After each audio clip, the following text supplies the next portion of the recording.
Hey, welcome to Anniston Museum of Natural History. My name is Sarah, I'm the Education Director. And I'm Dawn, the Educational Interpreter. And let me know, have you ever been here before? Have you ever visited with us before? If so, you're probably familiar with what you'd find in our exhibit halls. We do have animals native to Alabama, which means they live within the state.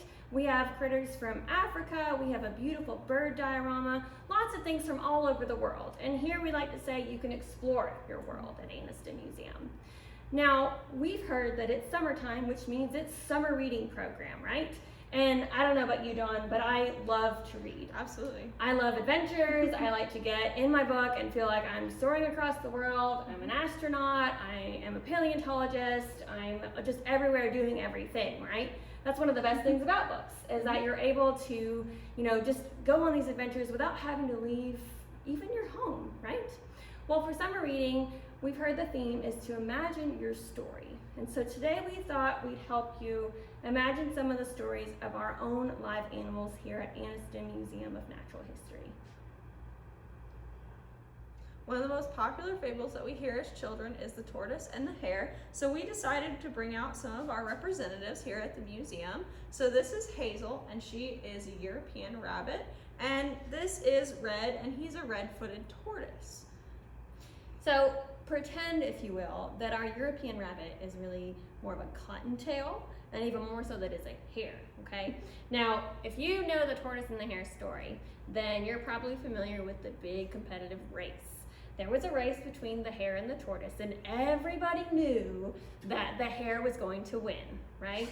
He's faster, he's stronger, 100%, right? Tortoises, they're slow-moving creatures, not gonna happen. Well, sometimes when you have that much confidence, it gets a little cocky.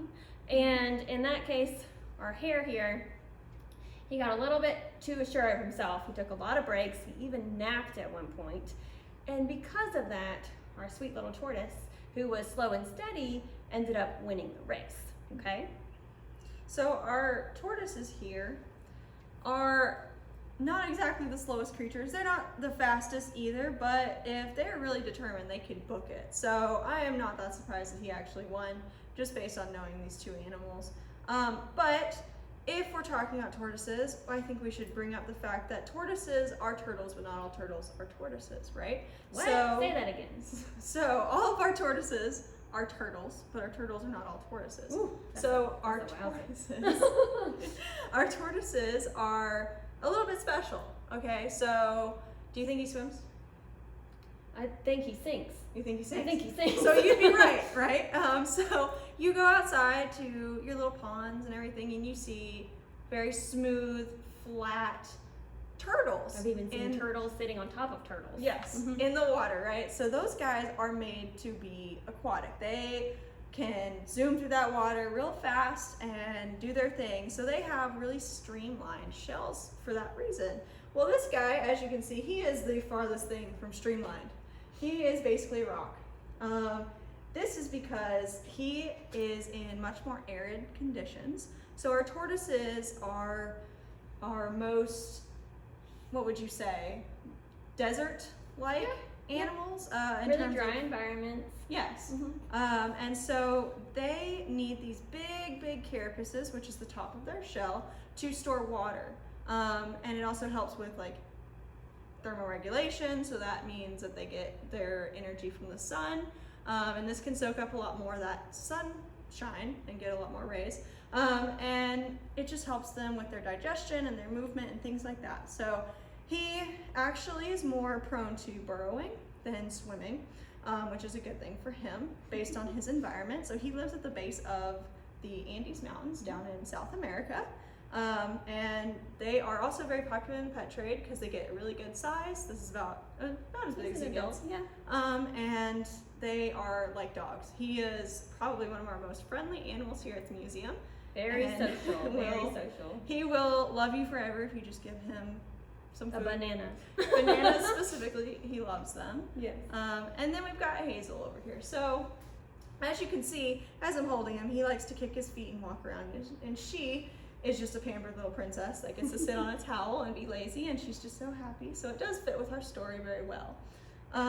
So like she said, we're gonna pretend that she is actually a cottontail and not a European rabbit. because cottontails are native to us. So she actually looks fairly similar. She is a little bit bigger than our native rabbits, but her coloration is about the same.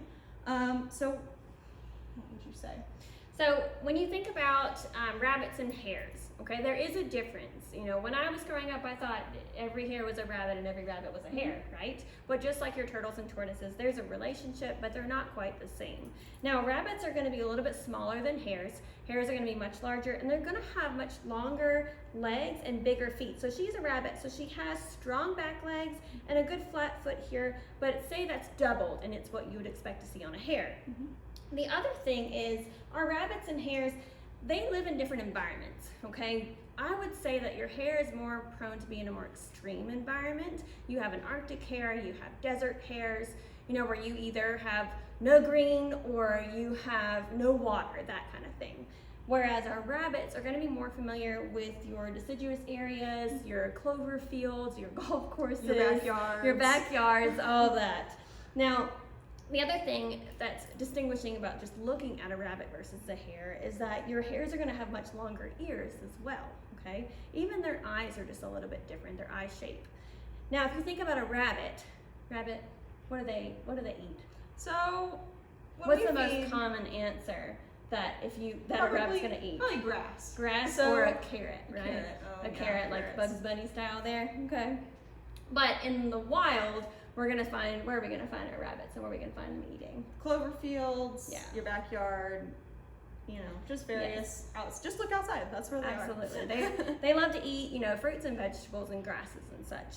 Now, one of the great things about our rabbits and our hares that they do when they eat all of those things is that our rabbits, when they poop, it's not quite the same as like us, okay?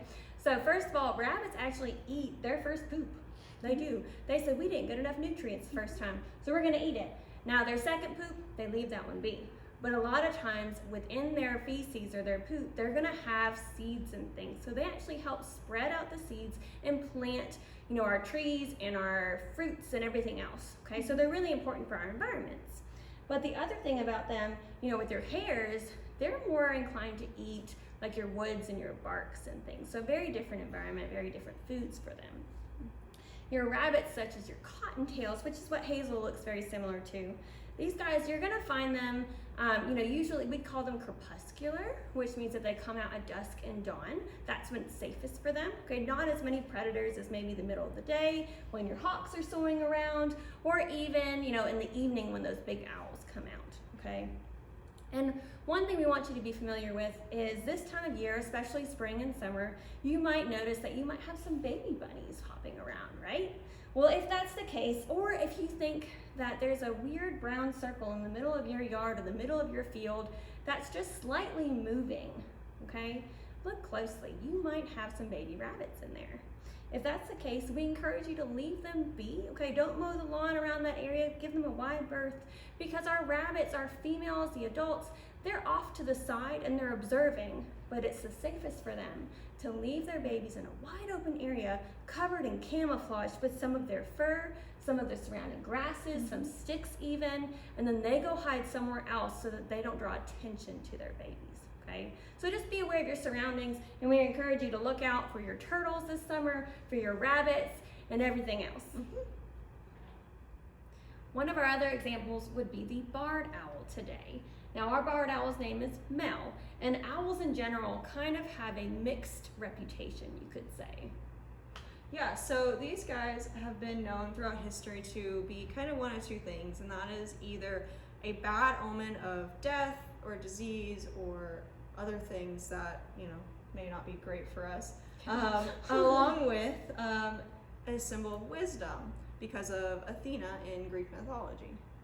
So when you think about a bad omen, when you see, you know, you see an owl and you immediately think death or illness, you don't want to look for these guys, I'd imagine, right? That was really common with our Native American groups. Now the reason for that is, first of all, the owls they were viewing, most of them were nocturnal. Now what does nocturnal mean, Dawn?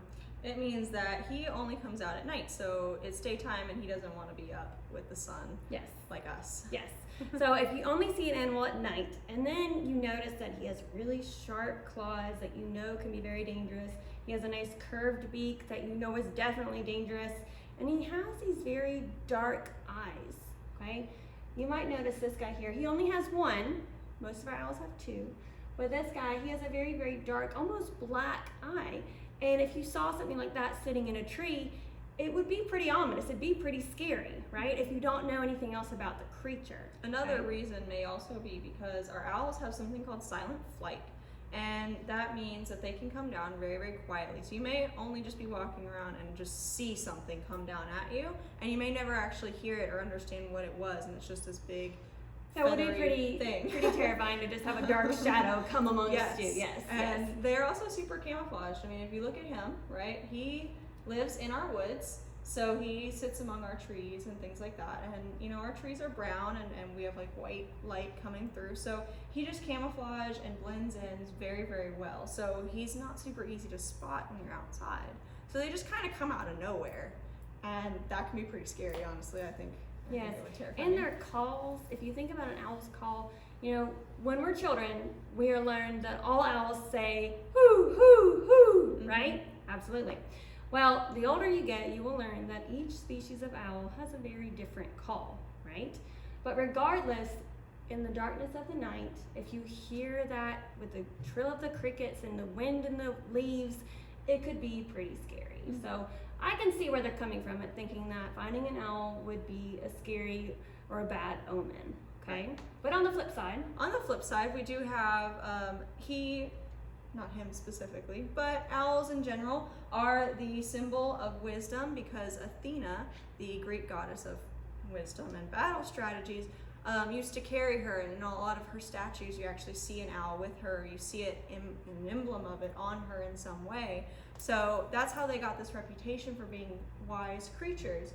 And I think, again, you know, we talked about how he's got this face and these big eyes and such, as being scary, but I think a lot of people also see that as being wise. You know, we have like glasses that people associate with being intelligent, or the big eyes may symbolize that they can see more, or just the fact that these guys like just have such good hunting abilities and things like that could make them seem smarter. I will say our owls personally are not necessarily the brightest. We do love them and we support their efforts, but they have a lot of instinct and not intelligence necessarily. Yes, that is a good way of putting it. So Mel here, he does his best. So he's a good program bird. Now, if you look at his face here, we touched a minute ago about how, you know, he did only have that one eye. And our owls, they are very important for our ecosystems. They have a good wide range of diet, so they could eat things like rats and mice. Some of them will go after some reptiles or amphibians, small birds, things like that. And when you have such a decent sized animal like this that is eating some of our smaller rodents that can spread disease, it really helps us in turn, right? For many years, we noticed a strange decline in our raptors, and that was due partly to people were hunting them. They had related our raptors, like our hawks and our owls, to the threat on our cattle and things. And because of that, people thought, oh my goodness, they're scary, they're dangerous, they're hurting us, they're taking our food away, we need to eliminate them, right? Well, quickly we realized that the less raptors that we had, the more rodents and the more disease that we had instead. So we quickly connected those dots and said, hey, let's pause on that, let's take care of these guys. And they're actually federally protected now, which is wonderful for them. The only reason why we can have owls at the Anniston Museum is because we do have special permits and they become educational animals. And they're here because they can't be released, okay? Mel would not make a very good wild owl, okay? I'm sure once upon a time he made a great wild owl, but he made some poor decisions and he kind of flew in front of a vehicle, which happens from time to time. And thankfully he did survive, but he ended up being blind on one side, so. We're now joined by one of our favorite educational ambassadors. This is a ball python. Her name is Babette, and she's native to Africa. All ball pythons are, but they're also really common in the pet trade. So in Africa, they actually greatly respect these animals. They love their ball pythons, or also commonly called royal pythons across the world. We're really the only country that calls them ball pythons. Don't ask me why. But they see them as being royalty or protectors or just really good in general for their society. So some royalty in some of the African tribes would actually take these, they would find them out in their cities and stuff, pick them up and then put them on their wrists, their necks, their heads, things like that, just like I am now, as jewelry. And they would wear them around, and these guys make great jewelry because they just kind of sit here. As you can see, she probably won't move a whole lot more from this. They're great constrictors, which means that they squeeze really tight, so they have really strong muscles. They're basically a big tube of muscle, which is great for killing prey, among other things, or climbing trees, among, you know, all the things that they snaky things they might need to do. Yes. As for being protectors, there's kind of a couple reasons. So one fable that we have found is in Africa, there was a group of people that were trying to escape from some other bad people, and they found a ball python, and the ball python started talking to them and telling them, oh, I believe in your cause, so I'm going to turn myself into a log, and you guys can ride me across this river to escape. And so that tribe now sees them as being just an amazing species that helps them. And also, they, just like other snakes, like all of our snakes out here in Alabama, they eat rodents and other creatures that may be considered pests and eat all of our food or give us diseases or, you know, among all those things that nasty, pesty creatures do, right? Absolutely. So our snakes are definitely positive for our environment here and in Africa and everywhere else that they exist. Yeah, so to touch a little bit more about the snakes that we have here in Alabama, there are about 49 different species here, and about 6 of those are venomous. So that's still a really good number of non-venomous snakes, and they all serve a great purpose in our ecosystems. First of all, like Dawn said, they do help with pest control. We don't want the mice in our kitchens eating our cereal or in our crops, eating our grain. And so our snakes do help us manage those populations, just like the owls and such. So as she touched on, they help us with our populations, they help us with our ecosystem. So we want to protect these guys. They're really, really important. As you're walking outside, even, you know, if that's the only way you can get out right now, since we are kind of still in quarantine, if the only way that you're getting out is walking outside, taking a walk, just take a look. Look on the ground, make sure you watch where you're stepping, because, you know, like she said, we do have 6 venomous species and we don't want to upset them. We would hate to hear that you guys got bit or anything like that. But again, she also said we have about 49 other species in general, so that makes a lot more non-venomous snakes that'll be very beneficial to you in every way. So just keep your eye out for them. Look around your property, look around even the museum. If you guys want to take a walk around our nature trails, then, you know, they're definitely out there. So these, you know, they're very interesting little creatures, and we encourage you to just be interested in them. Don't mess with them, but learn more about them. Absolutely. Yeah, so just like Dawn said, as you're out and you're moving around, it's summer, right? It's summer reading program. Maybe you're in a hammock outside reading, or you've decided, you know, you're gonna go on a hike and take a little pause, and while you're picnicking, you've got your book out or something. Be aware of your surroundings, look around, look up, look down, look everywhere, because nature is always surrounding you, and there's always some kind of adventure outside, just like within the pages of your book.